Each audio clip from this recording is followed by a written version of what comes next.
Hey all, this is Kyle Pesic, head honcho of Texas Sports Life, and you're listening to the Garrett Smith Podcast. All right, ladies and gentlemen, welcome to the podcast. Today we have with us a special guest. Venturing into the world of sports once again, we have with us the head honcho of Texas Sports Life himself. Please welcome Kyle to the show. Kyle, how are you doing today?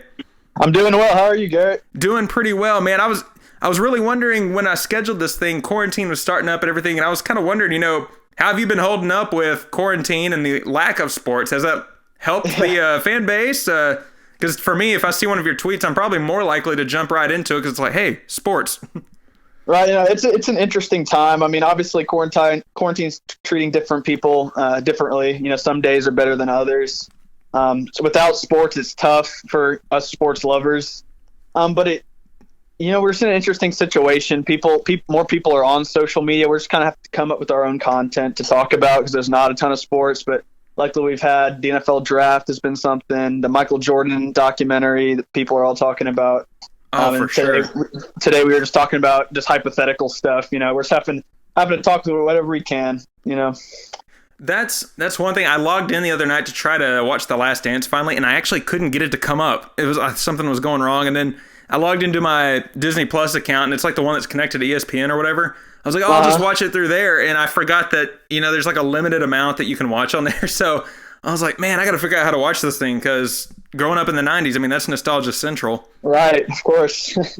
I mean, I didn't really become an NBA fan until high school, and at that point, I'd been rooting for the Texans and the Astros, so I was kind of like, well, by default, I'm going to root for the Rockets because I would just be dumb not to. Now, in basketball, a lot of people root for the Spurs because that's kind of like it's a different dynamic in our state, but it is. Yep. I don't know. I'm a fan of consistency. I kind of want to keep it simple, but for me, 90s basketball was playing basketball against the neighbors in the driveway with a Charlotte Hornets ball because I lived in North Carolina for my early elementary years. Yeah, and that the team back then was actually still fairly young. But I guess the connection there would be, well, Michael Jordan owns the team, so there's still a lot of respect there. Yeah, there's a Charlotte connection there. That's right. I like to tell everybody how I discover the artist when I'm interviewing musicians, and this actually still kind of applies when I'm interviewing people who aren't musicians because, a couple of episodes I had Sierra Quiroga on here a while back. She's a Texans cheerleader, and she was also a former student of mine when she was cheering on the college level. And for you, it's your Twitter account, and I started following this account not long after it started. So I think you started up around 2015, if I remember correctly. Yeah. I think it was July 2015. Okay, so it was just under a year before I started following. And I was working as a recruiter for Texas Tech while getting a master's from A&M and had an undergrad from UMHB. So at that point, I remember y'all had posted something about, I think it was one of the polls that was like best college in Texas or something. Yeah, it was our first tournament we ever did. It was best all around Texas University. That's kind of what got our first initial spike in following. That was kind of when I remember. I think I saw a lot more people mentioning it and talking about you, and I kind of got some flack for that because my friends from UMHB were kind of hounding me like, "Don't be voting for A&M," and then my A&M friends were like, "You work for Tech now. Don't be giving them brownie points." And obviously the Tech people I was with at that event up in Lubbock were kind of following it. And they're like, "Well, what are you putting?" Everybody was on my case about something, but what cracked me up is that UMHB made it really far in that because I think they were up against Texas or somebody. And so obviously all the A&M crowds voting just against Texas. So against Texas, yeah. It was really surprising to me. I was kind of like, well, all right, we're just kind of riding the wave by default. Yeah, no, UMHB made it all the way to the championship. I think it ended up being A&M versus UMHB in the championship game, which was huge for a small school like Mary Hardin-Baylor. It was, and if I remember correctly, I did not vote because for the last 10 years, fun fact for everyone out there, aging myself here, I graduated from UMHB with my undergrad 10 years ago at the end of this week. Let's see, what is today, the 1st? May 1st, yep. Yeah, one more week. So I believe it was May 8th, 2010. And then went on to do my master's at A&M. But so for a decade now, I've had people trying to push me to pick one over the other. Pulling you different ways, yeah. Yeah, and I'm like, okay, it's Division III versus Division I. Like, call me when they play each other in football, and then we'll have that talk. Yeah, you can root for. I think you'll be able to root for both without too much trouble. So for you and being a sports fan, where did it all start for you? Because most people, they can point to childhood memories of a big championship they watched on TV or something. Where does your life as a sports fan start? Really, I've been a sports fan really as long as I can remember. That was always my biggest hobby growing up, was sports. I played football, baseball, basketball for most of my life. I played soccer when I was real young. My dad always had me getting involved in sports. My best friends all played sports, so that was always just one of the biggest parts of my childhood. A lot of my big memories were at sporting events or playing for teams and stuff like that. I was raised in the video game generation, so I played a lot of video games, but even then I was playing Madden, playing NBA 2K, games like that. So that's always been my number one hobby, and Twitter has kind of been the way I've been able to kind of, talk about my hobby to like a bigger audience, and just, I really enjoy it. What are some of the big highlights, you can think back to growing up of things that when people refer to them now, it's like, hey, I was watching that game. What are some of the big ones that you always point out? I'd say the biggest, I always can remember growing up an A&M fan as well. I remember every A&M Texas game since 2006. I'm just so like sorry. where I was watching it and stuff like that. Oh, actually, since 06, that's not too bad. Yeah, I was in first grade at the time, so right at the year after Vince won it all for Texas. So I remember those early A&M Texas games. I remember the first big football memory I had was watching Crabtree catch that touchdown against Texas in 08. I remember the Iron Bowl in 2013. It was just a crazy ending to a football game. Oh, yeah. My dad had some connections back when I was little to some guys that had courtside tickets in Houston for Rockets games. So cool. like once a year, I could go sit courtside at an NBA game, and I got to like meet Hakeem Olajuwon and Dikembe Mutombo and some of those older studs, and just made a ton of good memories kind of in the sports world. I think the only Rockets game I've gotten to actually attend, I was way up in the nosebleeds, but it was still a good game. I mean, it was when Westbrook and Harden were kind of battling back and forth for MVP, and yeah, I was way up, but the Thunder had the game all night. I mean, I forgot what game of that playoff series it was, to where it wasn't quite on the line yet, but it was still a little close. And I mean, Houston just looked bad, and I swear it was like the last few minutes of the game, they just went on a surge, and Houston ended up winning. So I was kind of like, if I don't go to another game for a while or ever again, I think I picked a good one. At least, yeah, you got a good. Yeah, was it a playoff game by chance? It was a playoff game, you said? Yeah, it was a playoff. Oh yeah, gosh, I don't know how many years ago. Playoff games at Toyota Center are a blast. Yeah. Super fun. What are some of the memories from like your later eras? Like some of the more recent years? Because I'm kind of with you. I didn't go to Tech, but I'll always remember that catch by Crabtree and thinking, man, that'd be cool to be there. Oh, I know. Yeah, that'd be fun.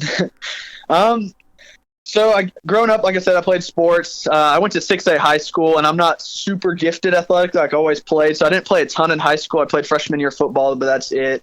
I'm in college now at A&M, so I'm just embracing, college football Saturday, going every week I can, and try to go on one road trip a year, and just following it all across the state. That's my number one passion, is just following sports, specifically in Texas, because that's where all the relevant rivalries are and stuff. Houston, Dallas, San Antonio. That's just my favorite thing to cover, is sports here in Texas. That's cool. So you've gotten to go on A&M road games? Right. Yep. Which ones have you gone to? So I started out my freshman year in high school, 2013. My dad graduated from A&M as well, so we've been going to one road trip every year since 2013. First one was we went to the Arkansas game in Fayetteville. Oh gosh. Then we went to SMU, Ole Miss, Auburn, Florida, Alabama, and Clemson. Those have been, and then me and my buddies went to LSU last season. But so that's all the road games I've been to for A&M football. It's been some awesome environments. Either it's a repressed memory. I didn't think we played LSU last season. I just kind of blocked that out. Yeah. Let's forget about that game. Yeah, we don't need to remember it. Oh, I tried to make a positive out of every negative. I was actually performing a small acoustic show in Round Top that night. And I walked in, and for some reason, when I scheduled it, I thought I had scheduled it during the Texas game, because I'd put them wrong on my calendar. And so I was like, I'll get to watch A&M LSU, and then I'll just follow the Tech game while I'm playing. Well, it went the other way around. And so I set up, and there's like a bar room full of Aggies eating dinner and watching the game. And I was like, there's no way they're going to watch me. And little did I know that 5 minutes later, they were all watching me. Yeah, no, that game was, I'll tell you, it was fun tailgating and experiencing Baton Rouge for that game. But we walked in the stadium 5 minutes, 10 minutes before kickoff. That game was over 15 minutes after we entered the stadium. Yeah. I mean, there was no reason to stay as an Aggie other than just watching the environment and Joe Burrow go off and all that stuff. I mean, I've never seen a game end so quickly in my life. How bad were the fans? I've heard a lot of bad things about LSU fans. I mean, we got some tiger baits thrown at us, but overall, it wasn't terrible. I mean, the fans, like I said, the game was over super quick, so we weren't much of a threat to them. They were just having a good time, having a fun, Louisiana party night and stuff. So it was a fun trip. It wasn't as bad as I thought it'd be. That's cool. My undergrad and graduate experiences were so different in that matter because A&M is known for treating the visitors really well, even if it's a rough environment to play in. Right. Mm-hmm. Whereas my undergrad, we were a small school. We didn't even have the big UMHB stadium at the time. It was still at the old high school stadium. But we got more angry letters from parents of other schools for our fans in that little stadium than anywhere. I mean, it was when it's smaller. Yeah. There used to be a group called the Couch Crew there, and it was like the heckler organization, and everything was so close to the field where we were that, I mean, there was stuff like when the NCAA said you can no longer call out players by name or number, we said, okay. We looked up their hometown newspapers, searched senior night, and it listed their parents' names. So we had the roster with their moms' names written next to it.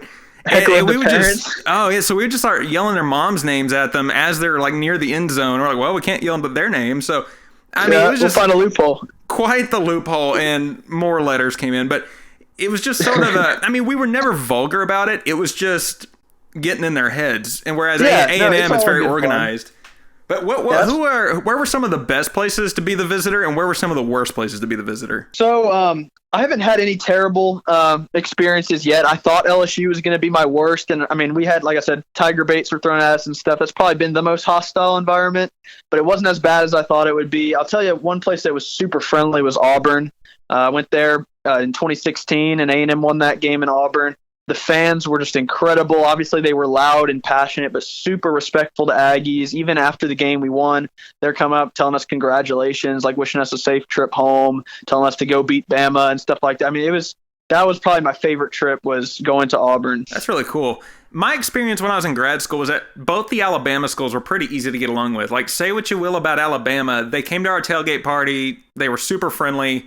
I mean, I'm sure, the actual didn't go there but root for them fans in their home state may be a little tough to deal with. But, I mean, when it comes to, like, the alumni and the people that actually travel, they were really cool. Right. No, yeah. And that's been one great thing about A&M's move to the SEC from an Aggie perspective. It's just been the kind of the Southern hospitality on road trips and stuff. Like, they know how to tailgate in every town. Oh, and, yeah. It's just a super fun time getting to go visit those places and tailgate and experience game day in Oxford or in Tuscaloosa and stuff like that. As much as I love, Texas rivalries and stuff, I wish A&M would play their old schools. But oh yeah, for sure. SEC, that's not too bad of another option there. That's true, and I kind of wish we still had like non-conference scheduled rivalries of sorts. Me too. Yeah. As somebody that grew up, an hour and a half from Tech, I don't miss having to hear about that game, even when we would win. But I do miss getting just the tradition of it. And I do like the whole Southern hospitality thing. I'm a little jealous you've gotten to go to a game at the Swamp, because I've gotten to go to the Swamp, but it was empty. We just toured it during the summer. I've never gotten to go to the game inside. That was an interesting game. A&M won that one too, but that was one of those ugly wins where you leave. I mean, we're glad we got the win, but you're just like, yeah, we're not that good though. If I remember right, I think even the uniforms were ugly that night. Florida, they had like that. Florida wore like some alligator themed uniforms. I think they were like grayish green color, like they had like the scales on there. It was weird. I mean, some people liked it, but a lot of those old Florida fans thought it was hideous, and it was interesting. I like what they were going for. I just don't like the result. Yeah, it could have been executed better. So if you had to go back and do college again somewhere else, where would be your top 3 picks? Top 3. So back when I was applying, like I go to A&M. There were actually 2 other schools I applied to, Baylor and Arkansas. Baylor, I would say, was my second choice. If I had to go anywhere else, I'd go to Baylor. I grew up in Aggie, thought I was going to come here, and I did end up coming here, but there was a time where I was worried I didn't know if I'd get into A&M or not. I mean, at that time, I was getting recruited by a bunch of schools, I'm getting emails, went on some tours. Baylor, I really liked their campus. They recruited me very hard. I got a scholarship there. It's in Texas. It kind of fits who I am as a person. So looking back, I probably would have gone to Baylor if I had to pick somewhere else. I could see myself happy there. Arkansas was the other school I applied to, got a good scholarship to Arkansas. And then that I guess that last school, I say it would either be Tennessee, Texas Tech, or Auburn. I didn't end up applying to any of them because I got into A&M earlier than I thought I would, but I was considering applying to those 3 schools. So A&M, Baylor, Arkansas, and then either Tech, Tennessee, or Auburn. You would have had some killer sports to watch at all of those. I mean, oh, I know. Yeah. Baylor's an enigma. Like, I still don't feel like they played anyone in football, and yet they still, they were way up there and almost made the playoff, Baylor's either terrible or competing for a championship, it seems. One or the other. Well, it was kind of funny, though. Like, they were so mad that they didn't get to go to those top 4, and then when Oklahoma got trashed by LSU in that game, I saw Facebook got kind of quiet. Yeah, nobody was getting past. Alabama almost pulled it off. I just don't think they woke up early enough in the game. Baylor would have been a fun place to go this season, though. With they get the win over Texas in Waco and haven't given OU a run for their money in the Big 12 championship game. Like, it would have been fun to be a Baylor student this season. A&M kind of had a disappointing year. Oh yeah, well, A&M actually did better than I expected. I really had low expectations for the year going into it. And so for me, I was kind of like, honestly, they did about like what I expected, plus pulled off a fun bowl win. So I was kind of okay with it. Now, if they do that again next year, wish we could have won one of those big games we had this year, the Alabama, the LSU. I wish we could have pulled out one of those, but it's a tough schedule. Well, I'm kind of to the point where even if we're not that good this year, given everything that's going on, I'm going to be like, hey, you know what? At least we've got football. Yeah, no, exactly. This year, I'm just going to be appreciating every moment, win or lose. Like, at least I got to go. At least I got to have fun, stuff like that. I still hope for a good year for the Texas teams. So. Oh, me too, because I did see the announcement. I work for an A&M system school, and they did put that announcement out, that John Sharp said, hey, A&M will be in school. We're going to have football, and Texas Tech, I think, announced the same thing. So Tech did too. That's right. So if you could travel back in time and attend any 3 sports moments live, what would they be? Man, I love that question. I'm a big sports history guy too, so love this question. I think number 1 would be Alabama-Auburn Iron Bowl in 2013. That was just the craziest sports moment I've ever seen on television. So to be an Auburn fan in that stadium, SEC West on the line, trip to the championship on the line, to beat your biggest rival in the way they did, kick return touchdown, that would be just an incredible place to be. So that's number 1. Number 2, I would want an all-access pass to the 1939 Olympics in Nazi Germany. That's my second choice, because you had Jesse Owens running, and at that time it's in Nazi Germany, which is just an interesting place before they went on their big war spree. Obviously, I wouldn't want to be around at that time, but to clarify for listeners, we would not be rooting for Nazi Germany. No, of course not. No, we're rooting for America. But another reason for that too is I watched the movie Unbroken, which was about Louis Zamperini, who's a World War II veteran, American World War II veteran. He actually ran in that Olympics in Germany. He has an incredible life story before the war, and he got to shake Hitler's hand. That's like part of his story before. The movie's made about more his World War II story, but that was just like a crazy, it would just be a very interesting place to be, I think. Yeah. To see Jesse Owens run and just to be able to see that place and what it was like before they went crazy, People don't really think about normal life before everything went off the rails. I mean, there was a period of time where they were functioning, it was just kind of weird. Yeah, I always the interesting thing about that is just the fact that the Olympics were there, like right around that time. Like you would, we all think Nazi Germany's terrible, and it is. But the fact that like a world global event like the Olympics was literally held in Nazi Germany is unbelievable to me. So I just would want to see kind of what it was like. Plus, you have Jesse Owens, who's one of the biggest names in Olympic history, running there. Who's an American. I'd love to see him run. And then the third choice I'd pick would be the 1932 World Series, where Babe Ruth called his shot. Apparently, that's a big dispute. So I'd like to see if he really called his shot at that game against the Chicago Cubs at Wrigley Field. Oh, that would be really cool. Yeah. You were talking about the 1939 Olympics a minute ago, and part of me got a little bit sad because I'm pretty sure that was the last national championship A&M won in football. Yeah, that is. Yeah, 1939. It was a great year, but wish we could have another 1939 sooner. And for all the Longhorn fans listening, when you post your cute little "when's the last time Aggie won a national title?" we don't care. Because one, we actually went to our school, and B, we're there for muster and camaraderie, not your almost lost to Kansas experience from this past season. So they do, yeah. We just don't care, and we've heard it before. I mentioned traveling back in time. Which ones did you get to witness live? Oh, so you're asking best kind of moments I got to witness live? Yeah. Best, craziest moment I've witnessed live had to be 2018 A&M LSU here at Kyle Field for that 7 overtime thriller, 74-72, when that was just the wildest game. We thought the game was over. We were already walking out of the stadium, and then they review that call with Kellen's knee down, and then we hear the crowd go crazy. So we turn around like we were literally 2 steps away from the gate leaving the stadium. We run back up the stairs, and we watch all of the 7 overtimes from the first deck. We were third deck for the whole game, but watch the overtimes from first deck, and we got to storm the field at the end of that game. That was just an unreal night. So for any game I've seen live, that had to be the craziest one, and obviously that'll live on for a long time. So that's clear cut number 1. I almost went to bed during that, because right when we thought his knee was knocked down or whatever, I was kind of like, that's it. I hit the ground, stood up, walked off. I was like, I'm going to bed. And right before my granddad turned off the TV, I heard, and they're going to review it. And I'm like, what could they be reviewing? And I turned around. I was like, well, hold that thought. We heard they were reviewing at the stadium, but we still were leaving because I thought, me and my friends thought they were reviewing whether the guy caught the interception. Because Kellen, if you don't remember the play, he snaps the ball. He's like, I think trying to escape pressure. His knee touches the ground, but it was also happened so fast the refs didn't catch it. Yeah. And he throws the ball, kind of a duck pass, and the LSU receiver or LSU DB intercepts the pass, and LSU fans are going crazy. They're celebrating, and we're just like, we're out of here. This is like 7 years in a row we've lost LSU. Like, let's just get the heck out of here.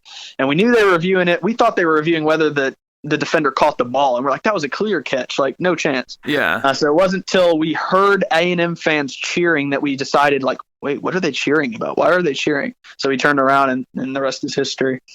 It's kind of funny, now that LSU fans got to watch their team beat us pretty badly this year, it's okay if they go ahead and admit we won that other game fair and square. Now they've got that 50-7 drubbing they can console on. So just give us our 1 win. Well, before I move on to the next part, I do want to note, I thought it was really cool that Jimbo Fisher printed 50-7 on the team's cups that they had to drink out of in the locker room to motivate them. I love that. I do. That's amazing. As embarrassing as that is, yeah, that our players need to remember that game. Yeah, for sure. As much as I would like to not remember it. Yeah, they do. We need them to remember it for next season's game. Well, we're talking about going back in time for a little bit. Speaking of time travel, take me back to 2015. How did the Texas Sports Life account get its start? Yeah, so it's an interesting story. My sophomore year of high school, actually, so Texas Sports Life was preceded by a different account that's still active to this day, but it's smaller. My sophomore year of high school, I started an account called Lone Star Showdown, which is now an affiliate account of Texas Sports Life. And the reason I started that account was because I grew up a big Aggie, like we've talked about.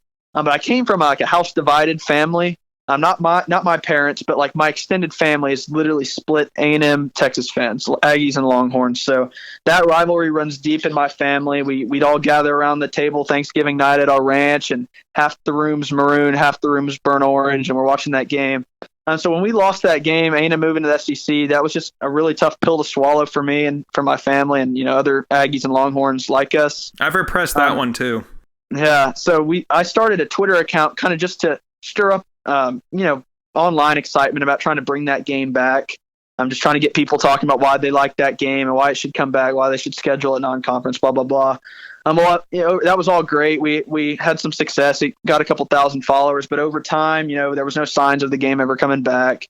And it just kind of became a limited discussion. And I found myself wanting to, talk about other teams, talk about Texas Tech, talk about Baylor, TCU, the Cowboys, the Rockets, the Astros, teams like that.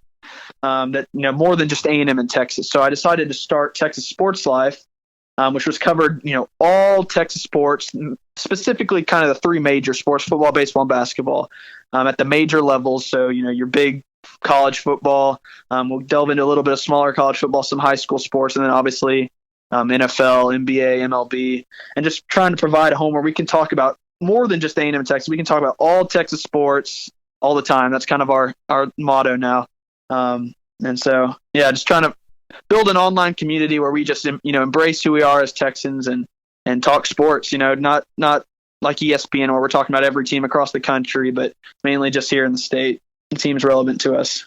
I love that. And, you mentioned the rivalry thing. I hate when people say the rivalry's dead, because if you look at it, every sports program, and if I'm not mistaken, every single club team have all played each other between those two schools, whether it's just one sport or more, every year since the football game ended.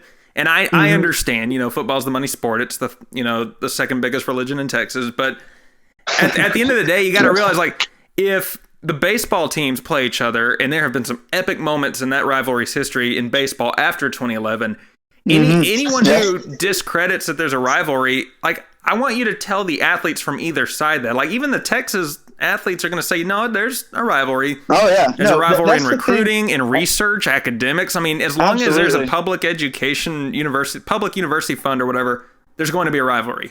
Yeah, the rivalry's never going to die. Like, it might maybe the more they don't play, it might lessen in magnitude, but it's always going to exist. I mean, there's people on both sides that don't want it back. I think they're petty and living 10 years ago.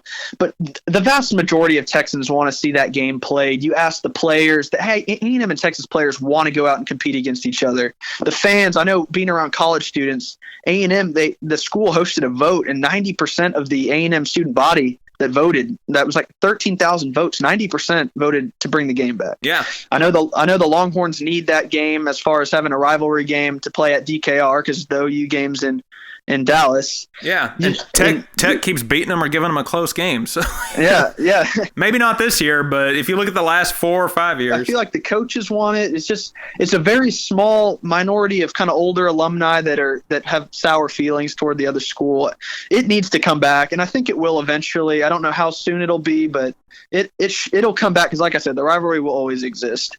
Over time, and when I say over time, it could be another decade or 2 decades, but history will be forgotten enough to where the egos will not be in charge of that decision. Right, there won't be stubbornness. There will be dollar signs dictating it. Agreed. Yeah. The egos holding it back will be gone. Yeah. When they first played in baseball, the cheapest ticket I could find was in the nosebleeds for $800 the week before. I'm like, if people are going to pay $800 to watch a baseball game, college baseball, wow, you won't see that. You might not even see that in Omaha. No, I mean, if they're going to do that for a baseball game, there's money to be made in football for sure. Yeah. You would think the money would bring the two tables, or the two sides, back to the table, Yeah. So you've got these different Twitter accounts, and they've all seemed to grow and feed off each other pretty well. What's been the most success you've had in expanding the brand of the account? Yeah, so obviously, like I said, started with Lone Star Showdown, eventually built the bigger, more encompassing Texas sports life. And now kind of what we're trying to do is trying to create more specific, more sports-centric sites to kind of have more branch accounts that talk about only that certain sport. We're also kind of getting in touch with other Texas sports related Twitter accounts and bringing them into our network, and just trying to turn Texas sports life into a big, like, real Texas sports media business, kind of like Dave Campbell's Texas football, and something like that. More online, more social media based, but we're trying to get a website up and running that'll have articles, forums, possibly our own podcasts.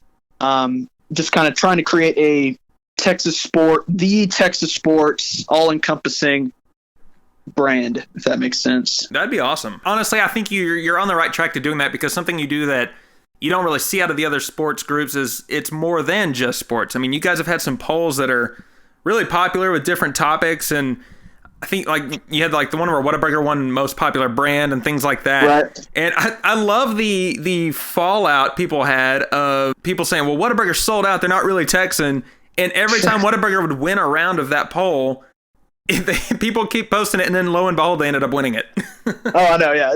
It's funny. Those people were complaining the whole time about Whataburger, but, Whataburger still, the championship game, Whataburger won, I think, by like 40% of the vote. There's like 70 something to 30 something. I mean, it was a landslide. I was on another radio show, and they were asking me about the tournament, and that was like a couple days after it ended, and they were talking to me about how Whataburger sold out to Chicago, and I was like, yeah, And I think it's unfortunate. I wish they didn't, and it kind of sucks. But you can't have that tournament without Whataburger in it. No. And they won it all. So Yeah. we got the true winner. I mean, it's a brand that Texans absolutely embrace and love, and I mean, it's got some damn good food. Anyone that complained is still eating there, Yeah. and if you're not, just get over it. I mean, I had lunch there yesterday. Yeah, I understand the frustration, but it's not like we're still not pulling through the drive-through. If you still drink Dr. Pepper, you can still eat Whataburger. That's just exactly plain and simple. Yep. And their home office is still in San Antonio, if I'm not mistaken, or Corpus, wherever it is. It's somewhere down there. And that was the two qualifications where they had to be headquartered in Texas and they had to be founded in Texas. So, yeah. And Whataburger accomplished both those. So they qualified and they won the whole thing. Well, we've talked about kind of the concept of branching into other states, and some areas are no-nos. One thing I've noticed on your polls and different expressions viewed on your Twitter account, there's a lot of anti-Oklahoma sentiments in the comments, in the mentions, and as hard as this is to admit, I think we can all agree that at the end of the day, Texas and Oklahoma have a lot of culturally similar ways about them. Do you think that all comes from sports? Because for me, the theory is sports did that. Like, to me, it's if I say something bad about Oklahoma, it's more of just like a joke. Like it's a So I think I agree with you. Oklahoma is probably culturally the most similar state to Texas, and I feel like the jokes are more in good fun. Like Texas to me has two state rivals. They've got Oklahoma and California. To me, California is the cultural rival. Like we are almost polar opposites than California. Oklahoma is more of like the friendly brother that we get in quarrels with, mainly on the sports field. The Texas OU game. Competing in the Big 12 and stuff like that. But Oklahoma, we're more similar than we are different. We just focus on our differences a lot. Yeah. I think that's probably the perfect way to put it. And, I went to California 2 or 3 years ago for summer vacation. Went out to L.A. And for any Letterkenny fans out there, I don't pronounce it L.A. coming back. But one thing I kept wondering is, how's this going to be politically and culturally and all this kind of stuff? I saw, I think, 3 or 4 political bumper stickers the entire trip. And one of them, actually one was a t-shirt, 3 were bumper stickers. And the t-shirt I saw was a Ronald Reagan shirt. I was like, are you kidding? Really? Wow. Yeah. And then, they were fairly friendly. Everyone kind of minded their own business, but yeah, it's a lot of tourism, but even the locals, we never had a problem with anybody. It was pretty cool. I think there's a lot of weird politics in that state, and I think that's where a lot of it comes from too. Yeah, we don't need their politics around here, preferably, no. But that would be something. You start Texas politics and polls. That Twitter would take off. We've actually thought about it because we could delve into that. Obviously, you don't want to take sides you don't want to destroy half your audience or have them destroy each other. But we've actually thought about because politics and polls go hand in hand, and our sports account is very much poll based. We've thought about creating a kind of a Texas political account as well. I mean, more just polling, not advocating for one side or the other, but just getting public opinion polls from Texans. It's something we've considered. Well, in a bracket, if it's a full bracket, you have 64 teams. I'm pretty sure you had 64 people running for president at some point this year. That's right. So we could run a tournament up and do something like that. Like, who was the best Texas governor? You've got like the black and white pictures of guys with sideburns. It's like, I don't even know who this is. But those people still vote. What have been the biggest topics you've had? Because I know you had the Texas brand. You've had what was it earlier? The best college in Texas. What have been some of the most popular polls you've had?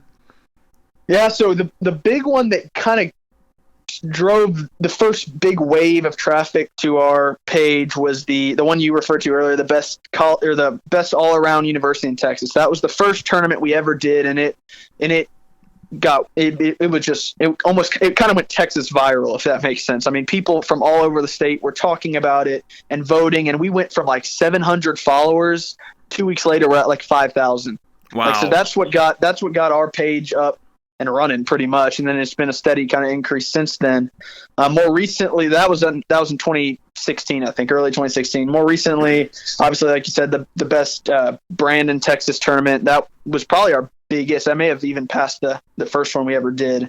That got us up from 14,000 to 18,000 followers was that tournament. Wow. And then the biggest tweet, the most viral tweet we ever had, the most like the individual tweet was we created something called like the family tree of Texas universities, and where we kind of took Texas colleges and characterized them gave them like a character trait, if you will, as if they were all in like the same big family. And we gave them each like a little description, and people just ate that up. They loved it. I guess people related to it and thought it was accurate. And that was our biggest tweet ever. I think it got like 7,000 retweets, 15,000 likes or something like that.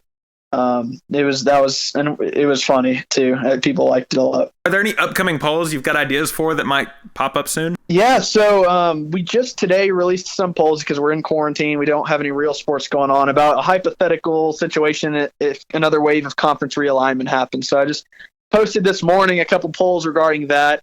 We do have our best college town in Texas tournament coming up. That's the next tournament we'll have.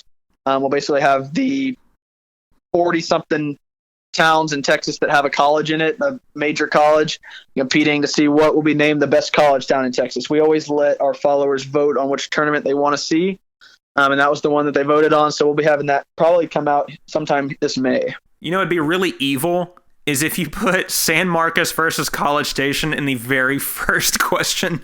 I think people would be quite disappointed if I did that. Yeah, then you get like Austin versus Lubbock or something. I don't know. Yeah, so I was confused because, it's always a challenge for us to figure out how to seed these, because people always get on us for, you seeded it bad or whatever. But in the end, like, the whole purpose of the tournament is for y'all to vote and to decide. It's not for me to decide.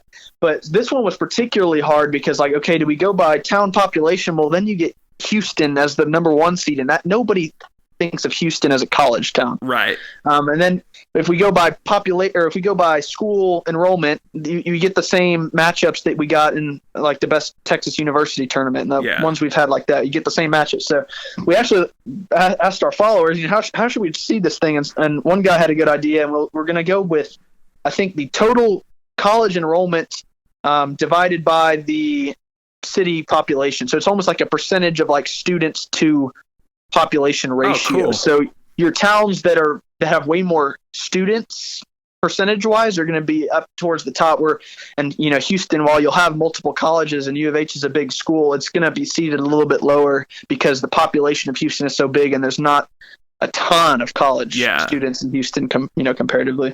One matchup that I think would be interesting to see would be San Marcos versus Austin, because Texas State students will be the first to tell you that San Marcos is San Marvelous. But a lot of them also go to 6th Street on the weekends. So it'd be really kind of interesting to see where they kind of go with on that. Of course, what I think you'd probably do is split San Marcos in half, too. So I don't know that would work, but it would be interesting to see.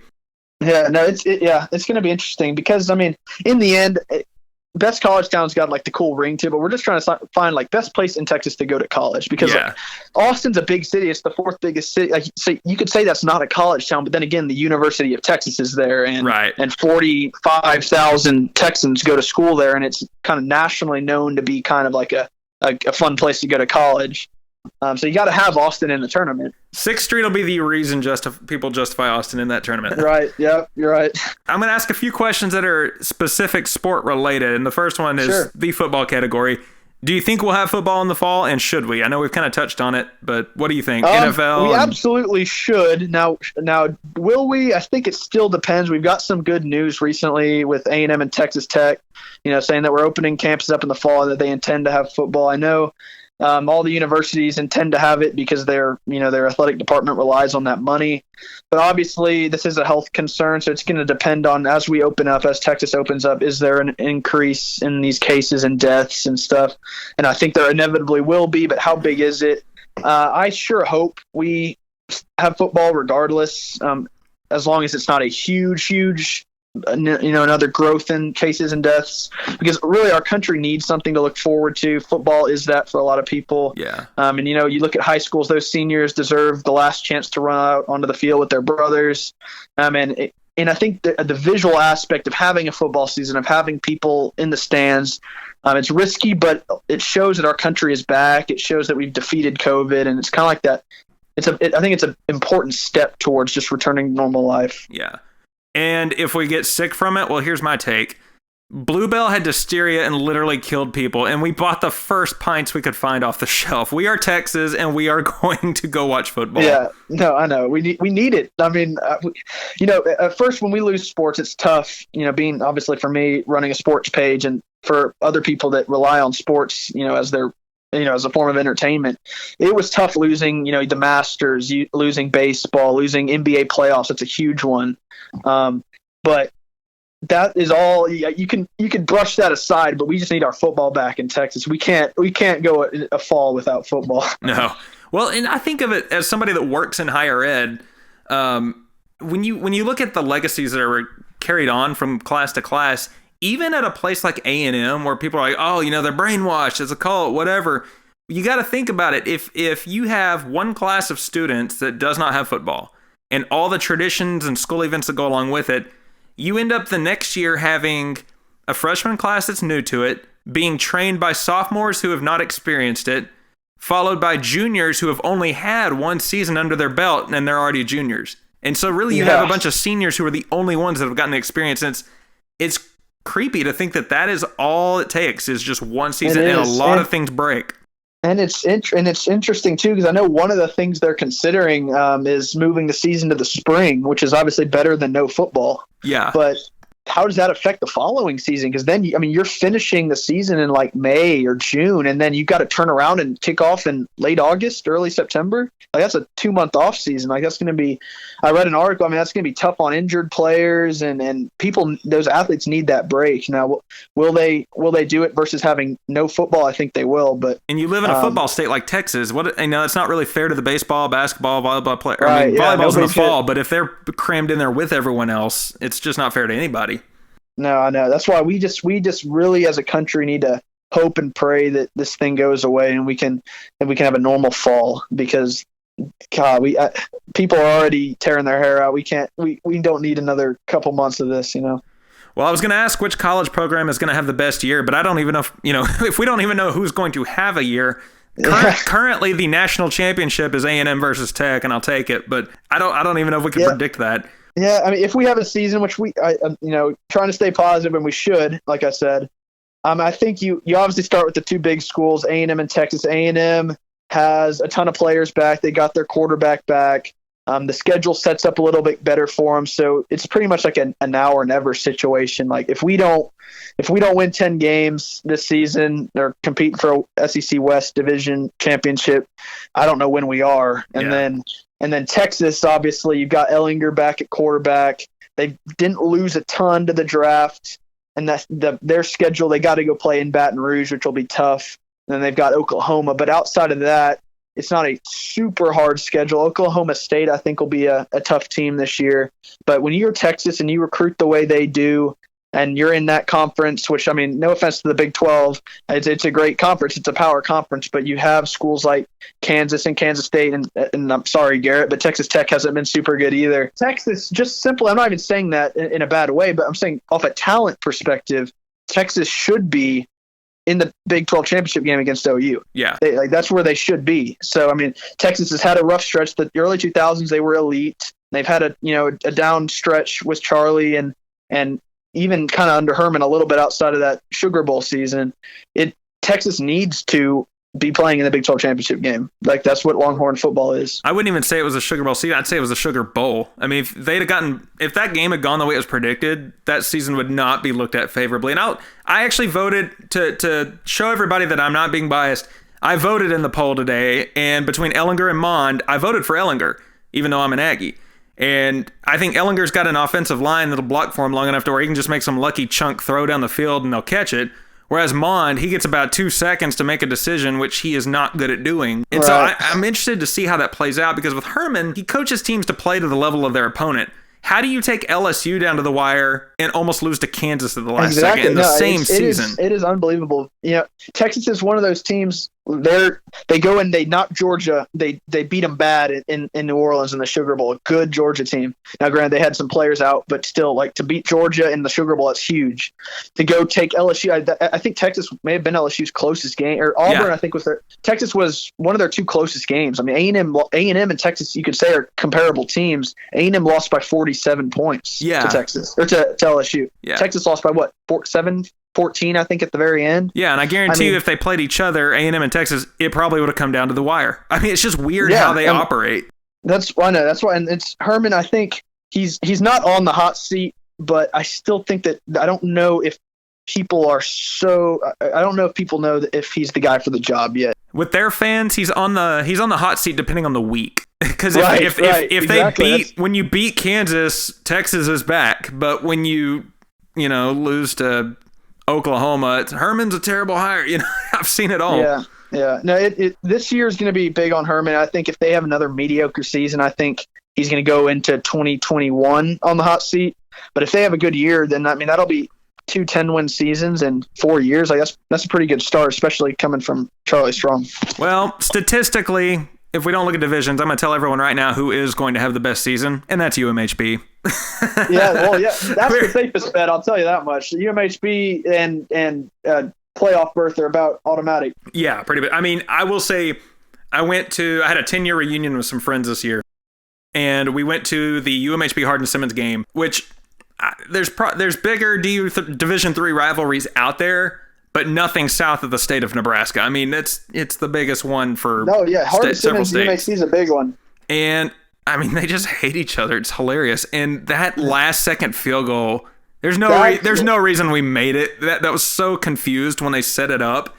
And that was so happy. Crazy. I saw that. I didn't see it live just because it's tough to see. I mean, unless you're there, it's tough to catch D3 games live. But when I saw that video of that, a rushed field goal that was pretty. I mean, it was pretty long, and no time to really think or to a lot of times you'll see kickers exhale and try and calm. Like he had to they barely got that snap off, and he kicks it and it makes like a 50-yard field goal. I mean, that was. As time expires in a big rivalry game, and Hardin-Simmons is a good football team too. Yeah, they're not UMHB, but they're a good team.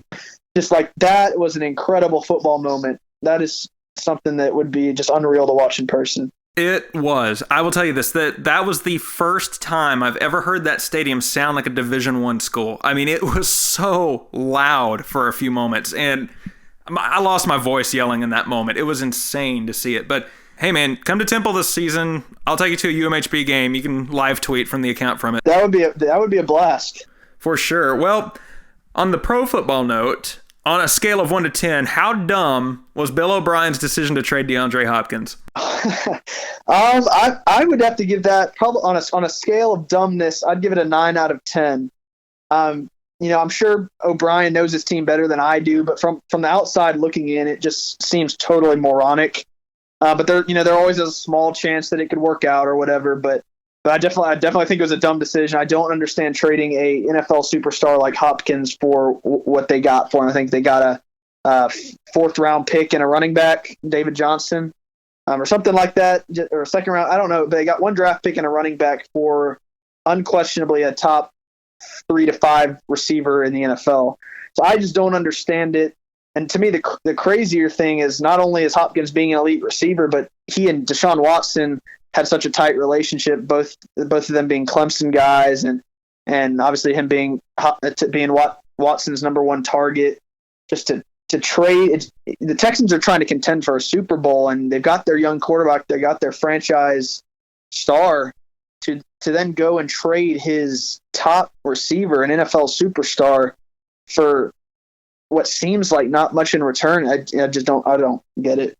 I don't either. You gave it a 9. That's pretty gracious. I give it a 19. I'm still pretty sour. There's always a chance, like, Watkins could have a career-ending injury or something, and then, hey, at least we got something for it, as that is. But so there's always a chance, but I don't understand it. I'm not a fair weather fan. I mean, I've been an Aggie fan since I was a baby, and they've been horrible at times. I've stuck with them, and then I started following the NFL in 2002, so I started with the Texans. I said, if I'm starting and they're starting, that's my team.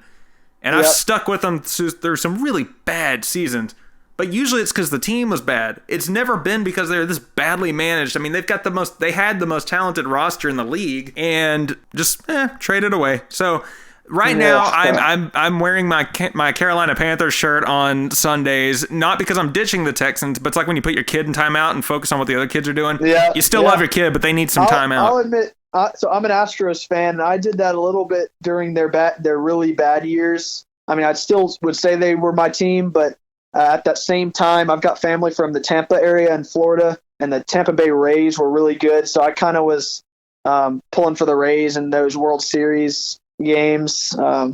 while the Astros were terrible. So yeah, you have permission to root for the Panthers a little bit as long as you don't totally disown the Texans. No, well, like I mentioned earlier, I root for the Hornets. Basically, Carolina teams are my backup teams to my main ones. And people are like, well, you just need to pick one and go with it. I'm like, dude, everyone has several T-shirts. Come on. Yeah. No, I got you. You know how many Miami shirts and Notre Dame shirts are out there, and people don't even know how to point to them on a map. But you know how many Miami Heat shirts that are now Los Angeles Lakers shirts? Well, you mentioned Tampa. What do you think of this whole Brady and Gronk thing? I think it's interesting. I mean, I personally, I know there's a lot of Brady haters out there, and I'm not a Brady fan necessarily. It's hard to be when he's out there beating every team in the world in the Super Bowl and knocking your teams out and blah, blah, blah. But he is, to me, he's one of the best quarterbacks to ever play the game. And I'm excited just that he's not retiring, just because it adds an element of intrigue into this season. He's going to play for a new team. How's that going to be? Is he going to be able to make Tampa a contender? I think it's going to be super interesting. And then you have the fraction of Brady haters. One of my good friends is a Brady hater, and they think, Tom Brady's a system quarterback. Well, we'll find that out with him playing for the Buccaneers. And then obviously with Gronk coming out of retirement, I think it was only a matter of time.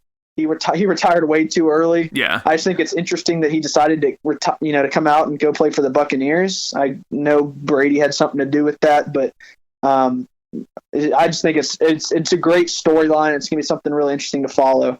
As a Panthers fan, I hate to see it, but as a football fan, it is entertaining, and I predict that no matter how it goes, even if he does great there, he'll probably sign one of those one-day contracts to retire as a Patriot. I mean, I just don't see any way. Emmitt Smith did. He should.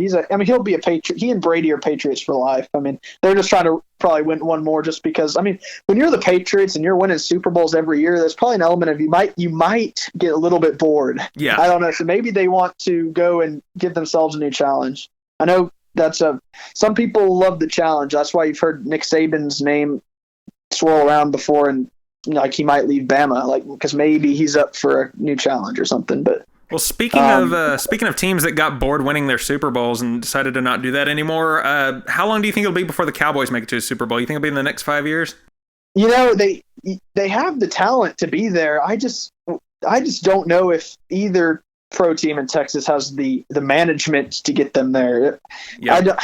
It's just tough. I want to be optimistic, but I also don't want to get my hopes up. I would love to see a all Texas Super Bowl. I'd love to see the Cowboys in it. I'm from Houston, and most Houstonians hate the Cowboys. I don't hate the Cowboys. I like Dak. I'm not a Jerry Jones fan, but I don't hate the man. Right. But for Texas sports life, I would love to see the Cowboys make the Super Bowl. And the Texans, but both of them have their flaws, big flaws that I don't know if it's going to happen. I want it to, but I just don't know. I agree 100%. It's kind of like Hank Hill when he's like, an all-Texas Super Bowl, his will be done. But yeah, I firmly believe that both those teams had a stacked enough roster to play each other in the Super Bowl. And I'm not just saying that because I'm being a homer. The Texans, I think, had the most talented roster. The Cowboys could have challenged them for that spot. Definitely 2 top 4 teams in terms of talent. But when it comes to management and culture, they're never going to get over that. They're never going to get back to the Super Bowl or to the Super Bowl period if they don't get over their culture the way they have it right now. They do, I know. I think both suffer from leadership arrogance in a way. Yeah. Jerry Jones obviously, firing the GM that won him a couple Super Bowls. And then Bill O'Brien trading Hopkins and he's already, being the head coach and the general manager, and then have that be your real first big move as a GM is to trade away a superstar at wide receiver. I don't get it. I think O'Brien thinks he's a football genius, but he hasn't really done anything to prove that yet. He thinks he's God. I'm going to move on from O'Brien before I get mad. All right, so in the world of basketball, if the season had played out, do you think we might have seen a Mavericks-Rockets, obviously not the finals, but playing each other to get to the finals? Yeah, I think there was a real chance, and that was something in the sports world that I was really looking forward to, is seeing a possible Mavs-Rockets playoff series, because that would have been fantastic TV to watch. I think we were headed that direction. Yeah, I'm super bummed about missing the NBA playoffs. I love the NBA playoffs. as far as Rockets and Mavs meeting in the playoffs, it'd be a tough task to get by the Lakers or the Clippers if, at any point. So if they ever got matched up with one of those teams beforehand, it's tough to get by them, but it's definitely doable. I don't think the West is open this year. I could see the Mavs making it with Kristaps and with Luka. I could see the Rockets getting in, on the back of Harden. I could see obviously both LA teams getting in. Look how motivated the Lakers were. I mean, they were kind of playing for something. Had all the motivation. Plus, you had Alex Caruso and that whole spark off the bench too. Plus all the superstars they got, the whole Kobe storyline. So they seemed like the team of destiny this year. But obviously, to see the Rockets and Mavs go at it would have been awesome. Even as I'd hate to not see a Texas team in there, but even to see like Lakers Clippers in the Western Conference Finals would have been great to watch. But yeah, so that's a tough thing to miss out on. I hope the NBA comes out with some solution to play the playoffs, because I would love to see Harden versus Luka for 7 games. I kind of don't, actually, because I'm very jaded when it comes to Harden in the playoffs, and he just flops every time. I'm kind of like, until he and D'Antoni figure out how to actually compete in a serious they make it far into the playoffs, but then they just fizzle. And it's just, hey, let's just chunk the ball from half court, and eventually it'll work. Right, yeah. There's an element of Harden's game. I get why it's frustrating to people, because nobody wants the whistle and the ref to have a huge impact on the game. But since in my opinion, since there is fouls and you can earn points at the line, I don't blame Harden for it. I don't think it's the best brand of basketball. It's not fun watching a guy go get fouled and make his free throws. But I don't hate Harden for it, because he's just being smart. He's doing what's best for his team to get points and to get the other team in foul trouble. So I get why it's frustrating, but I don't hate Harden for it. No, and I don't know. There's something about where he's just on fire all season and does the little shimmy thing and all that. I'm like, dude, it's cool, but celebrate when it's won, Right. Having said that, I love my Rockets. On the college level, do you think it's pretentious when diehard Texans magically root for Duke and Carolina? Because let's face it, there's a ton of Duke and Carolina fans everywhere when basketball is happening. Yeah, you're right about that. I'm not a big fan of bandwagoning, and I'll even call out people on the Twitter account for bandwagoning from time to time. I just think it's pretty stupid. But I'm just a fan. Support the teams you're connected to. If you've got a connection to a school, support them. I don't like seeing Texas State fans being bigger Longhorn fans than they are Bobcat fans. Pull for Texas State, Yeah. But with college basketball, Duke and Carolina, you support your team. But if you've got one of them in your March Madness, it's okay to pull for. I get having those two are the big names in college basketball, so I get having one to cheer for when they're playing. But don't be pulling for Duke or Carolina as your main team. Don't be an A&M football fan and then a Duke basketball fan. Right. Don't be a Longhorn football fan and then a Carolina basketball fan. Stick with your team. But in those rivalry games, it's okay if you have one to prefer. And it gets me too, because when I mentioned my childhood in North Carolina, NC State was kind of who I rooted for, which is fun during football season. Sometimes it was not fun when A&M played them in a bowl. But, I was rooting for A&M, so it was fine. But I look at it and I'm like, man, I feel like every state has the trendy school that everyone roots for that's good at sports, and then the one that actually has a heart and soul. But, that's... Yeah. In the state of Texas, there's so many schools that you lose track. That's the thing. But we need to, Texas college basketball is underrated. And you had Tech, obviously, in the championship game last year. Baylor's spending the majority of this season ranked number 1. U of H has been very good. And that's just schools that aren't Texas and A&M. It's this state has tremendous potential in college basketball, so we need the fan support to be there, because there's no reason you couldn't have Texas Tech become a basketball powerhouse. If they can keep their coach, and they can put a couple Sweet 16, Elite 8, Final Four runs under their belt, there's no reason they can't be a Carolina eventually. It's gonna take some time, but yeah. And I'm not ripping on Baylor. My sister went there. It's a great school. My favorite animal is a bear. My favorite color is green. And even though their football team, I think, was the most untested team to have that good of a record, I will say that their basketball team got ripped off, because they could have won the whole thing this year. If there's anybody that's got to be just absolutely frustrated about not having March Madness, it's got to be Baylor Bear fans. That team could have won it all this season, no doubt. Well, on the baseball front, because we lightly touched on baseball earlier with the college level, do you think college baseball deserves more media attention? I think it does. It's one thing that I think it's an underrated sport. Watching college baseball playoffs is actually a lot of fun. And then, being here at A&M, we've got an incredible college baseball environment. It's a hostile environment for opposing pitchers, and we've got all sorts of great traditions. Like, I think that is a sport that deserves more attention. That it just doesn't get. I mean, college baseball playoffs specifically are a lot of fun to watch. There's crazy stuff that happens, crazy, ninth inning comeback wins and stuff.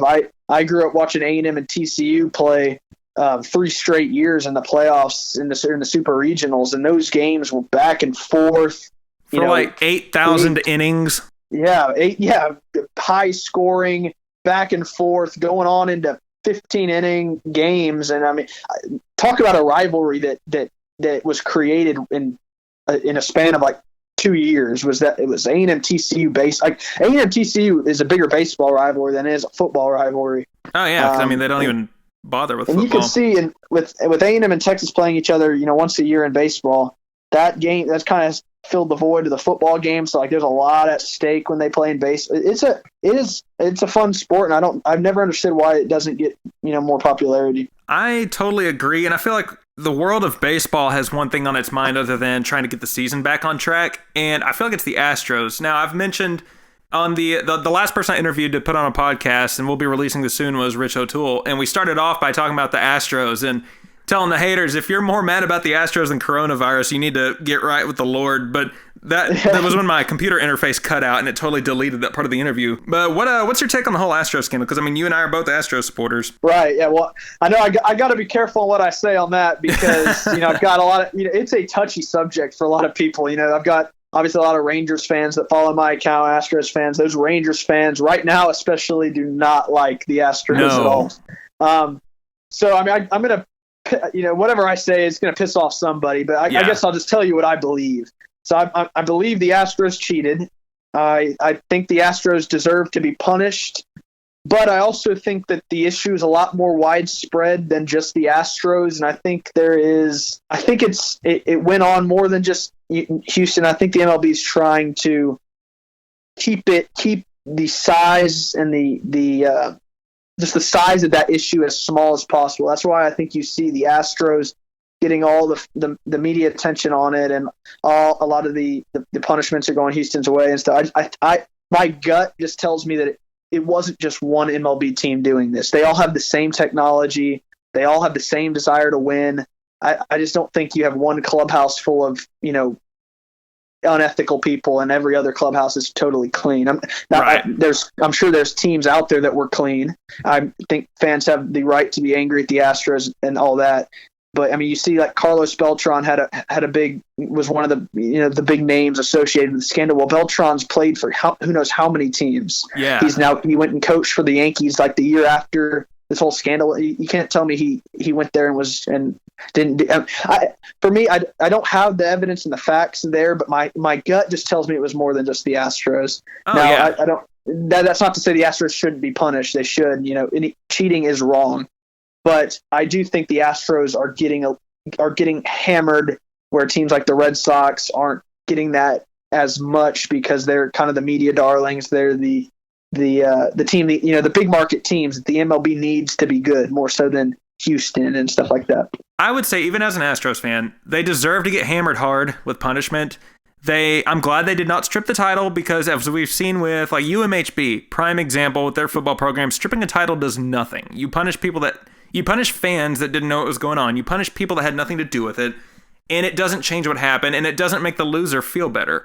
Now, right. I would say that I would feel better about the whole thing, though, if they'd keep it consistent, because the Red Sox, they were in the news last week saying, oh, yep, they're guilty. We're going to punish them with a little tap on the wrist, and then we're going to put a Band-Aid on that tap. It's just in the same city as the Patriots. It's that East Coast media bias, 100%. Like I said, the MLB needs the Yankees and the Red Sox to be good. Now, are they going to be good all the time? No, but that sport, the MLB needs the big name, internationally famous teams to be at the forefront of the league. They need the stars on those teams. They need those teams in postseason play a lot. So, I mean, it's not always going to happen, but you want to make it look like, it was just this one team that was doing it. Yeah. And maybe it was just the Astros, but my gut's telling me it wasn't just one team doing this. I mean, we already know the Red Sox were doing it too. I mean, and the Yankees, yeah. Yeah. So, I mean, I don't know.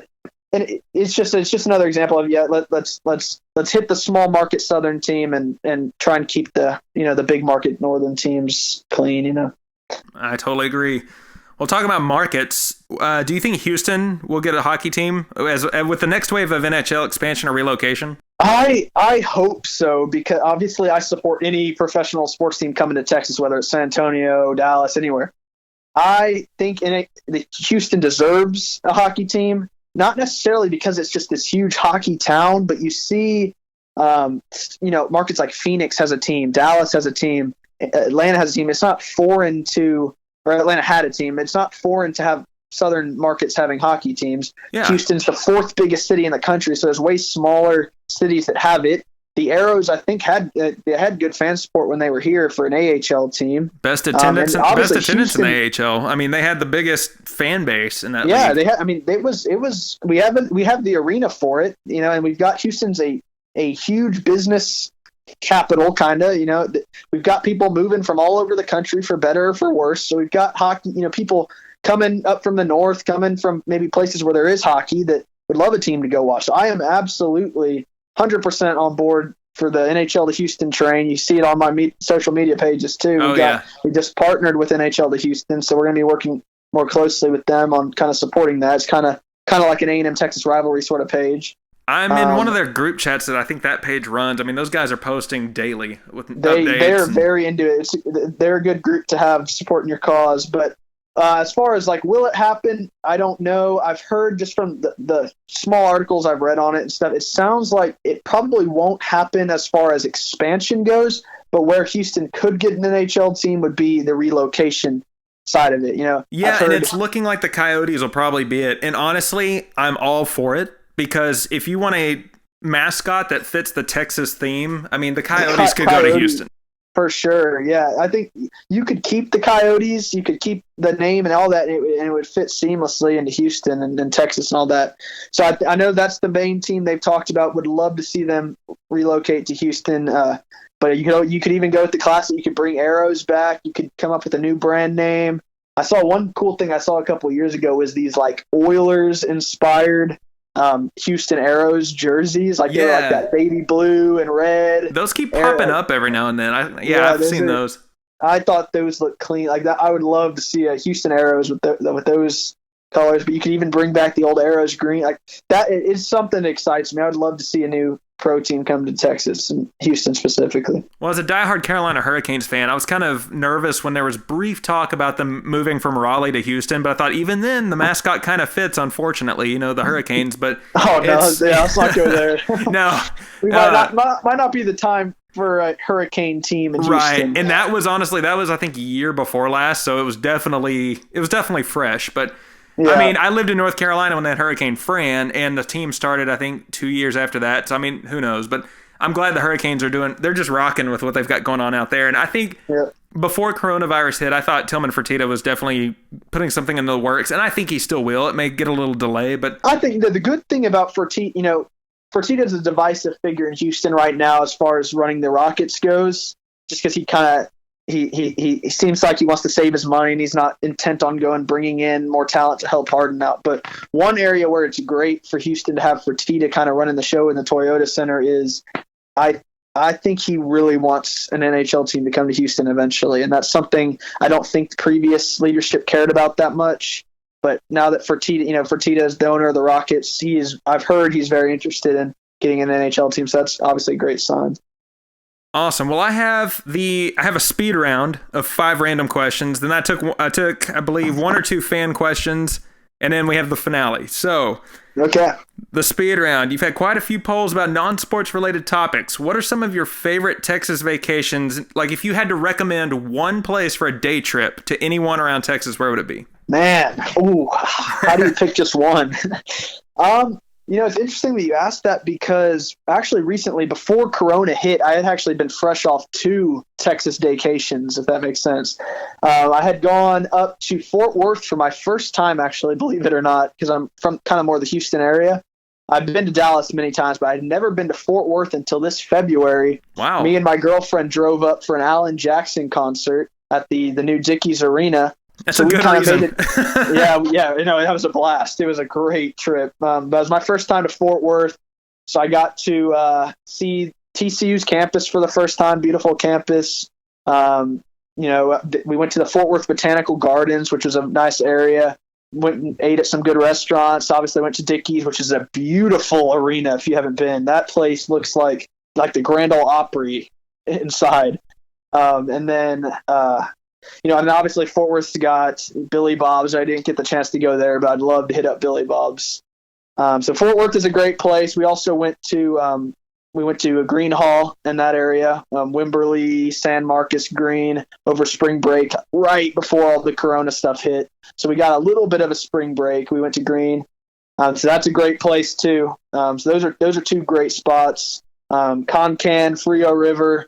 That's a great spring break destination. That's probably my top spring break destination in Texas would be Concan. There's a lot of great places to choose from. Then you got your beach towns, obviously, Galveston, South Padre. A lot of good places in Texas to hit up. For sure. I had a song I came out with in 2016 on my first album called My Texas Song, and I was like, this did not do a good job at all of highlighting the different day trips you could take around Texas. So I came out with Lone Star Map a few years later, and so that one's kind of my, how many of these daycations can I put in one song? Yeah. And it's like a 5-minute song. Do a 3-minute song, right? Yeah.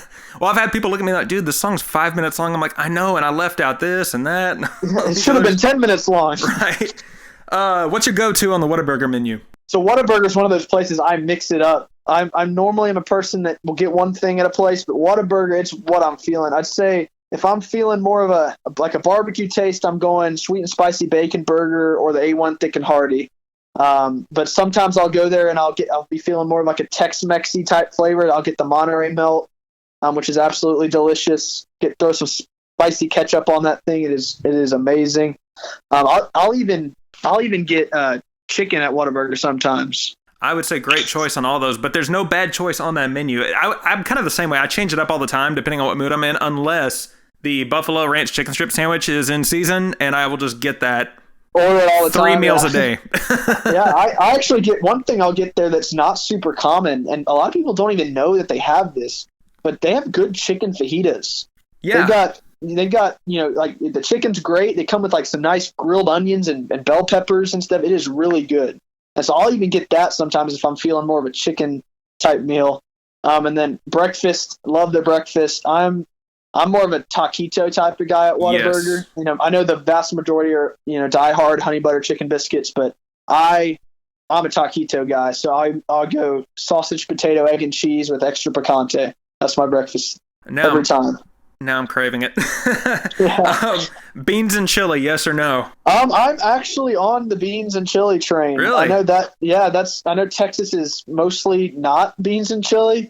I just love beans and I love chili. So for me, it's not a big deal for me. I just throw them in there and I think it tastes great. I'm on the who cares train. I'm like, as long as it's spiced up enough, I'll eat it. It's interesting to me how many people like get all up in arms about that, because like you would think, with Texas being so close to Mexico and having all that kind of intertwined culture, Tejano and all, like you would think it would be natural for beans to be in chili here. Yeah. But for some reason, the majority opinion is no, beans don't belong in chili.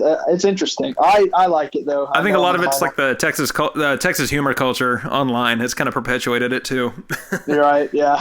I've never asked anyone this on here before. Who's the funniest character on King of the Hill? I actually have not seen King of the Hill. No. Yeah, it's on. I'm one of those guys that's always like 2 months late to every kind of popular thing going on. Like I didn't start watching Game of Thrones until like several years after it came out. I'm just late. I'll probably end up watching it, but I haven't watched it yet. It's one of those timeless ones. I mean, you can pick it up anywhere, anytime, and it's still applicable. Like it's old enough to where like there's a season where there's an episode where Bush is running for governor or something like that. I mean, it's like old, but it's still very Texan. Yeah. Thoughts on an all Texas sports conference? I think that's one of the coolest things that will probably never happen, unfortunately. Yeah. I love thinking about it. But God, just the landscape of college football just doesn't seem like they would ever allow that. Like, would I be on board for it? Absolutely. Is it realistic? Probably not. But where I would really love to see that happen would be on the baseball field, because I think you could put every Texas team in the same conference. It makes travel easier. And this probably still won't happen either, but hypothetically, like you could, I think that'd be a top 3 baseball conference in college baseball. Just absolutely. Texas teams. The Texas teams and the California teams, I feel like would possibly have the 2 strongest leagues. Right. I know. And I love the idea. When I'm playing NCAA football on Xbox, I'll make my own Texas conference just for fun. I love the idea. It's just not where, the Southwest Conference is the closest thing we'll ever get to that again. I probably spend more time realigning conferences into regions than I do playing the actual game once I'm on there. Really? I do the same thing. I love that they added that feature, the whole conference switch. You can switch it around. It's a blast. I do wish I wish conferences were more geographic, because that's where the natural rivalries are and stuff like. It's just a shame that TV and stuff has just changed, made all that irrelevant. That's why you see so much. Why you see West Virginia in the same conference as Texas Tech, and it's just weird. Yeah, but it's just how it is nowadays. Well, that's just because John Denver went to both those schools, but whatever. Yeah, he pulled. Yeah, they're destined for each other, you could say. I do think that with streaming services and things of that nature, I think there could come a day, years from now, where everything's just based on you subscribe based on the school you want to watch, the game you want to watch. It's not out of the question to think that something could happen. Yeah, times change and you have to adapt to the time. So, like, as of now, I don't ever see Texas Conference coming back in play, but You never know. Like, you can't, crazier things have happened. You just have to evaluate each situation. Things are always changing. So the fan questions I got, the first one was interesting because I completely forgot about this.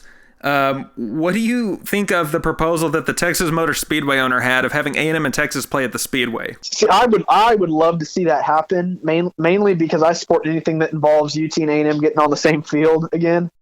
If the rivalry ever does come back, though, I think it should come back as a home and home series. Yeah. Although if it had to return at a neutral site that's not the college football playoff or the Sugar Bowl, if it had to return at a neutral site, I think Texas, there's no better place than Texas Motor Speedway, because that thing would fill up for A&M Texas, no question. Oh yeah, for sure. And I know Tennessee and Virginia Tech had played at Bristol a couple of years ago, and that game sold out at 150,000. I heard the view was terrible. Yeah, it's going to be terrible, but it's more of like to say you were there. And yeah, Texas Motor Speedway holds 180,000 people, and as crazy as it sounds, I think A&M and Texas could fill that thing up. Which professional team from Texas will win a championship next? This is gonna be unpopular, but I think the Astros still have to be the favorite. They were in the World Series last season. The MLB will probably come back eventually soon. They still got a loaded roster. I'm okay with it. Like them or not, I think the Astros. Haters gonna hate. Yeah, well, this hate. Rockets and Mavs have some good teams. They could make a run for it too. That's true, and we're in a weird time when I think either of them will do it before the Spurs. So I don't know. Yeah, it is weird. Yeah, we got to get sports back first though. This next question is going to be interesting because I don't want to necessarily get your full take on it because you have a poll going on. But the next one I was going to ask was when the Big 12 eventually splits, where will each team go? But you have a poll asking if people think it will. I voted that it will split up, mainly because it's kind of like what we were talking about with NFL teams. It's so badly managed. It's not a bump on the teams or the schools. I just feel like they've never had strong leadership. And if you read the 100-Year Decision book that was written about that conference nearly splitting a couple of times, yeah, that book was written by Bowen Lofton, but I think he did it in a pretty unbiased way that was fair. Mm-hmm. I just don't see it lasting. And honestly, Texas has wanted to go to the Pac twice. They'll either go independent. They'll either pull a Notre Dame with the TV network, or they'll go out there eventually. Yeah, OU will do it. My opinion on it is, obviously, for teams in Texas and for Texas sports, I hope the Big 12 sticks together. I just don't know if it will in the long run. I think there's a couple. I could talk about this for hours, but trying to keep it short. I think there's a couple things hurting the Big 12. One is obviously the Longhorn Network not having a conference network. They're the only power conference that doesn't have their own network. And two is their geographic location. Obviously, Texas is great in that region. I love the Heartland, but it is surrounded by other conferences just waiting to eat it up. The Pac is trying to get in here. The SEC, obviously, with getting A&M's trying to get in here. The Big Ten is even would be trying to get OU in Texas. So what do I think will happen is, like you said, Texas, I think, wants to go to, if they ever had to leave, I think they want to go to the Pac, and I don't know if really any other team in the conference wants to go to the Pac. I could see Texas and OU eventually splitting up, possibly. Wait, Texas would ditch a rival? Well, yeah, right. Now, I think I could see Oklahoma getting fed up with Texas and kind of with the whole LHN deal and all that stuff. I think conference realignment comes down to OU, as ironic as it is. It does. We love to hate on them, but OU, where they're located, they could go Pac, they could go Big Ten, they could go SEC, and they're what's keeping the Big 12 together. So it really depends on what they want to do. If they're happy in the Big 12, and I mean, I think they are happy in the Big 12, but what about when this next wave comes around, like when the TV stuff expires, like when they're presented other options, like money-wise, like is their loyalty to the Big 12 worth sacrificing this amount of money? And if OU ever jumps, Texas sure as hell is going independent. I think Texas will go. I mean, you could see a situation where they go to the Pac with OU and with maybe Oklahoma State, Texas Tech or something. But if OU jumps, I mean, I think it makes sense for Texas to go independent with their network. Like you said, Texas is the type of school that could really, really blossom as an independent. They could put together their 12-team schedule, and they could have the best schedule in the country. You could see USC, Notre Dame, OU, LSU, Alabama, like on the same schedule. Like, and they Texas still won't put A&M on there. Right. Yeah. Texas is the type of school that could survive as an independent. So as far as my prediction goes, I hope it stays together. But if I had to predict, I think the Big 12 has a chance at surviving, especially if it goes and plucks some members from the Pac. But if I had to put my money on it, will it be around in 20 years? I don't know. I feel like it's eventually going to split up. I think Texas will go independent.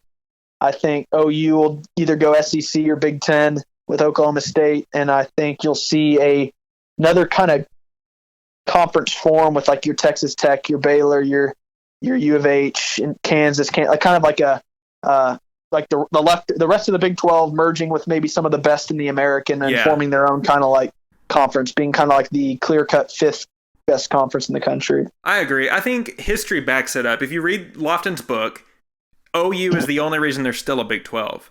And that's not an opinion. That's a straight-up fact that they made the demand in the 11th hour and said, all right, we'll stick through this thing if either Dan Beebe is fired or the Longhorn Network goes. Beebe was fired the next day. So OU is credited for keeping that thing together, but none of them signed on for their media rights renewals like last year or year before. Yeah. So those are set to expire. Yeah. I think you're right. I think what's going to happen when it splits is what we're going to see is there's going to be a scramble to the Big Ten, because your conference here is started with the Big 8, and that was basically the same region and culture as the Big Ten. You're going to have Kansas, K-State, Iowa State, and the Oklahoma schools wanting to make a run for it. OSU is more culturally fit for the SEC, but it is. If I had to split it up and send it somewhere, the way I'd arrange everything, kick Rutgers out of the Big Ten. They got no business being in there. Send them to the ACC or back to the American. Create that spot to put the two Kansas schools and Iowa State up into the Big Ten. You send West Virginia to the ACC or the SEC. You send Texas to their beloved Pac or Independent or whatever. OU will probably go with them with Oklahoma State, because OU, they've never shown an allegiance to Texas, but they've said that they won't split with OSU, which I think is admirable. Yep. So basically what you're left with is TCU, Baylor, maybe Tech, unless Tech goes with Texas. And you've got, Baylor and TCU are kind of looking for a home. I think they'd go to the American. I know Baylor fans think they're set for Power 5, but I'm not convinced at this point. It's either going to be that or just, I don't know. Like I said, they should have annexed U of H, Boise, UCF, these smaller tier schools when they were at their prime, and I think they would have been fine. Yeah, and I think they would. I think that would have solidified them. What's interesting, though, is with the Pac struggling, I think yours is very, very, it could really happen like that. It's very similar to kind of my projections. What the Big 12 needs to do to survive and to become a full-fledged top conference in college football is I've heard this idea, that go get the Arizona schools. Not only that, if the Big 12 could somehow put a pitch together to the Arizona schools, to Colorado and to Utah, and just if they could put a pitch together that shows them that, hey, y'all four coming together and forming a Big 12 with 14 teams, if they can prove that would be better for those schools, that's what they need to do, because then I think all worry about the Big 12 ever folding would be gone. You'd shift that kind of dying conference to the Pac, but the Pac is it's so set up great. It's great set up geographically. They're like a monopoly over on the West Coast. Even if the Pac-12 lost to those four mountain area schools, you still have USC, Oregon, Washington, UCLA. It would be the worst Power 5 conference, but it'd still be, I think, that fifth Power 5 conference. But the Big 12 would secure its seat at the table. Yeah. So. I mean, they're already the worst Power 5, so they don't really have much to lose. And I'm not hating. I grew up with that conference. I love watching that conference.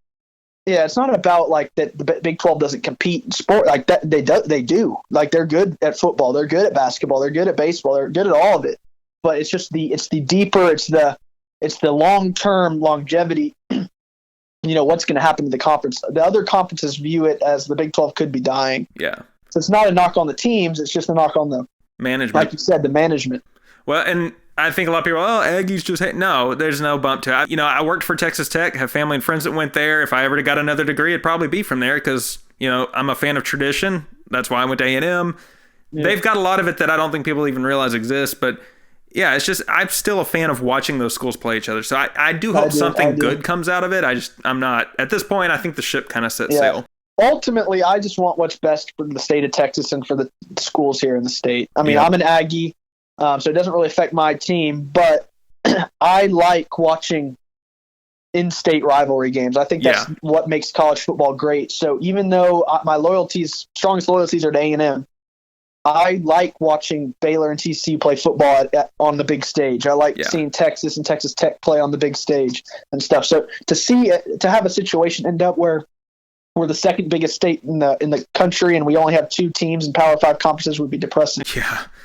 Well, the grand finale, big three questions. If you could change the outcome of any game that's already been played in the past, what would it be? Man, so I guess this is where my homerness will come out, but I'd change the first one. I think I would change would be either A&M versus Florida or A&M versus LSU in 2012, because I think there's a real chance that had we won either of those games, we would have won the national championship that season, because at the end of that year, nobody was stopping Johnny. No. The LSU game came down to our kicker missing. I think we lost by 5 points or something. Our kicker missed 7 points worth of field goals, extra points. Was it Bullock or Bertolet? Bertolet, yeah. Bertolet, yeah. Florida, that was the first game of the year, true freshman at quarterback. Against a Florida defense. We only lost by 3 points, and there's two reasons I think we should have won that game. One is there was a hurricane that came through and forced our original first game, which was supposed to be Louisiana Tech, out, and we had to postpone that game, which was supposed to be our tune-up game before Florida, which we had to play later. So we had to open up with Florida, which is at the time was that was a good, Florida. That was around when Florida was really good. So we had to open up with them, and we only lost by 3. So you had a tune-up game. You could have, maybe showed up and played better. And then also Cliff Kingsbury, who was the OC at A&M at that time, said if he knew what Johnny football was during that game, he would have loosened up the offense and let him play. Yeah, because he was a true freshman. Or he's a freshman, not true freshman, but freshman quarterback that game. Coaches are generally very, very cautious with their freshman quarterbacks. So yeah. One of those two games for sure, because I think A&M goes on to win the championship if they win one of those, because you'd have the tiebreaker over Alabama. You'd go to the SEC championship game. I don't see Georgia in the SEC championship or Notre Dame in the championship being able to really beat A&M at that point in the season. Oh, I agree. And then the other one would be 2011 A&M Texas, just because that's just the homer aspect. If I'll give Longhorns credit, man, that had to be the sourest ending to the rivalry possible. I can't even credit them. They weren't even a good team that year, and I credit Mike Sherman and then the ref who called that unsportsmanlike conduct foul. Because the man was literally wearing a Longhorn sweatshirt coming out of his hotel the morning before. And I know that didn't surface till later, but salty still, years later. Yeah, man. Talk about, from an unbiased perspective, what a way for the last game to go. From an Aggie perspective, God, that was the worst feeling ever. But if you're just a neutral college football fan like that, just looking back at that game to see how big the A&M Texas rivalry is, and like you said, it's still alive. But like that is like the last moment we've had is unbelievable. Yeah, that it came down to a last second field goal. Like that's just Texas football for you. I 100% agree. If you didn't care who won, it was killer. It was a killer sports moment to watch. Yeah, it was. Oh, I said it. All right. And anyone that says it was a bad rivalry because of how lopsided it was, either A, look at the series in your lifetime, B, look at it from when the school became co-ed in the 70s, or C, when A&M's entire junior and senior class weren't fighting wars because it was a military school. If you want to subtract those, it's a pretty even rivalry. So yeah. Yep. No, it needs to come back. That's one of the biggest things we support is that game needs to come back to college football. It's too important not to have played. Well, speaking of making a comeback, man, you're welcome to come back on this podcast anytime. I'm really glad we were able to do this, and it's kind of cool to change things up every now and then. And it's really interesting to see who's like running the Texas Sports Life account. I mean, you've done a great job with it. No, I appreciate it. Yeah, I'd love to come back on the show. Well, hopefully this fall we can hit up an A&M game and a UMHB game. Yeah, that would be great. Hopefully we have football. We need it. For sure. Kyle, I appreciate it, man. I hope you stay safe and healthy during all this and just continue to keep doing what you're doing. Yep. All right. Thanks, Garrett. I appreciate it. It's been a fun time. Yeah, for sure. You take care.